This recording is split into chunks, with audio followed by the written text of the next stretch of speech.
Résultus pour les papas sauvages. Écoutez, aujourd'hui, je vais vous parler un peu de la lanterne.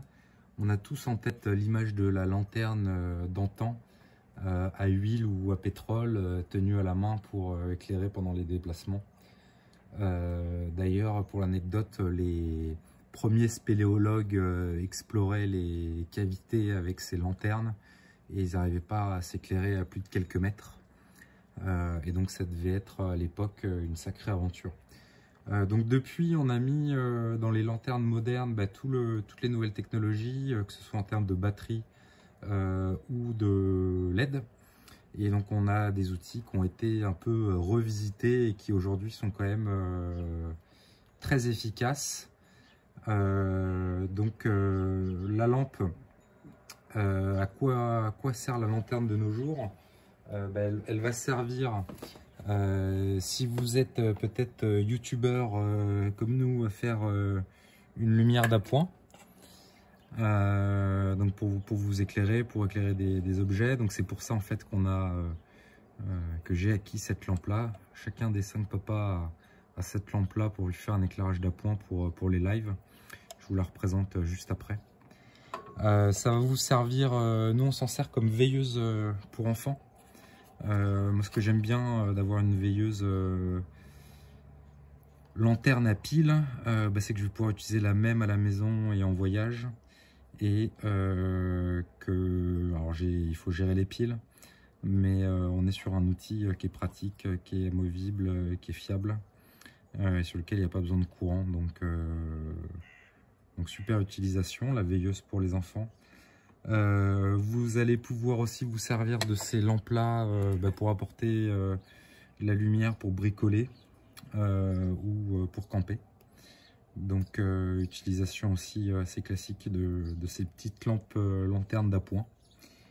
Voilà, donc moi je trouve que c'est un des univers les plus sous-cotés par le citoyen, la lampe. Pour l'anecdote, on a fait Halloween avec les enfants et les parents d'élèves du village il y a peu. Et du coup, on s'est retrouvé avec un groupe de 30 sur les routes à aller sonner de maison en maison. Il y avait 10 parents et il y avait 9 parents qui éclairaient leurs gamins avec la lumière du téléphone sur la route, qui n'était elle-même pas éclairée, donc autant dire que c'était pas très efficace. Et j'avais moi une torche assez puissante, et donc j'ai pu un peu sauver le groupe comme ça. Et donc ça m'a rappelé que des choses aussi simples que la lampe de poche ou la lampe d'appoint lanterne peuvent être négligées par beaucoup. Donc je trouvais intéressant d'insister là-dessus. Donc ces lampes-là, pour moi, ça va être le candidat number one pour tout ce qui va être coupure de courant.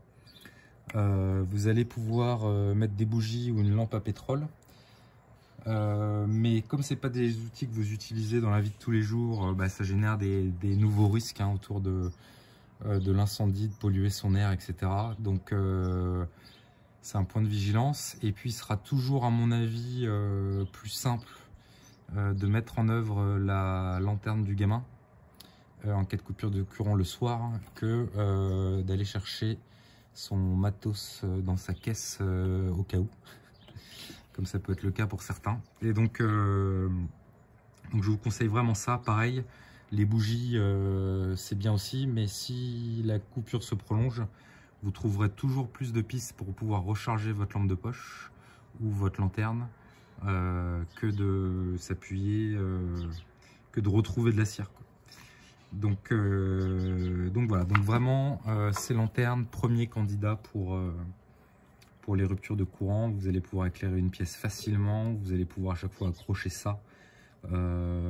Et si vous avez que des lampes torches ou des frontales, l'expérience sera quand même beaucoup moins sympa.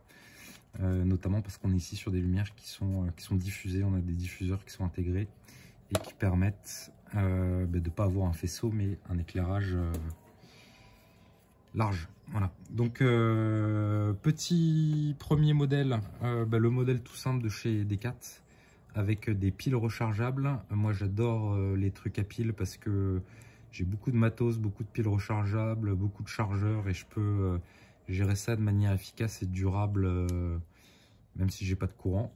Donc ce modèle là pour la veilleuse du gamin à pile rechargeable, C'est solide, c'est fiable, ça coûte pas très cher. Par contre, c'est un peu encombrant. Voilà. Ensuite, je voulais passer sur un truc un peu plus puissant. Donc ça, c'est un modèle de chez Nightcore. Je ne vais pas vous donner le nom du modèle parce que je vous le déconseille tout de suite en fait. Donc déjà, c'est un peu chiant. Il y a 2 boutons sur les côtés, il faut appuyer conjointement. L'avantage, c'est que vous allez pouvoir faire de la lumière d'un côté, de l'autre ou partout. Elle est assez puissante. Le vrai inconvénient que j'ai sur cette lampe-là, c'est qu'elle fonctionne avec des 18 650. Donc je l'avais utilisée pour pouvoir, je l'avais prise pour pouvoir justement recycler toute la récup que je faisais autour de ces batteries-là. Mais le problème, c'est que la lampe est mal conçue et qu'en fait, il y a très peu de 1850 qui fonctionnent dans cette lampe. Puisque vous avez le ressort en fait qui est pas assez long ou qui met pas assez de tension, et donc ici là la plupart des 18-650 que j'ai, ça fait pas le contact, donc je suis déçu. Et puis elle éclaire bien, mais elle chauffe, donc ça en plus c'est cher, ne prenez pas ça. Peut-être la bonne découverte que je voulais vous partager aujourd'hui, donc c'est celle-ci, c'est la Wuben F5. Donc c'est une nouvelle marque là de lampes, ou en tout cas je connaissais pas. On a découvert ça avec les papas. On s'en est pris chacun une en fait pour faire l'éclairage d'appoint pour les lives. C'est une lampe qui doit coûter un peu plus de 40 €, que vous pouvez trouver. Ça vient de Chine, hein, donc vous pouvez trouver ça sur les marchands chinois. Les avantages de cette lampe là, il y en a pas mal. Donc déjà, elle est assez simple à utiliser. Il y a un bouton marche, et ensuite vous allez pouvoir régler ici la puissance avec juste 2 boutons. Donc très simple d'utilisation.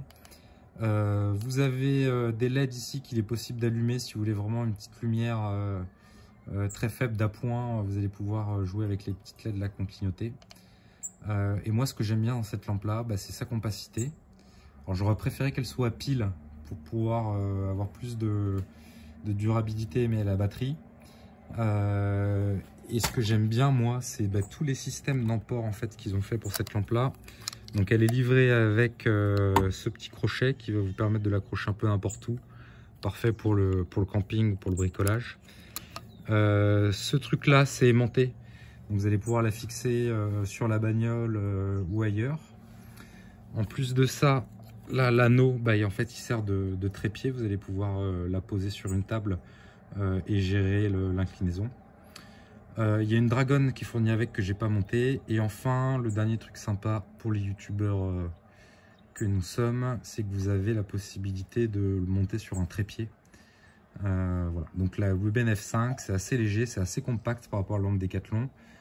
Ça coûte plus cher, mais franchement, c'est une bonne lampe qui vaut le coup. Et c'est clair que prochaine coupure de courant de nuit, c'est la première que je vais actionner. Je vais la suspendre dans un coin, et puis ensuite, je vais pouvoir aller chercher les autres. Voilà, prenez soin de vous.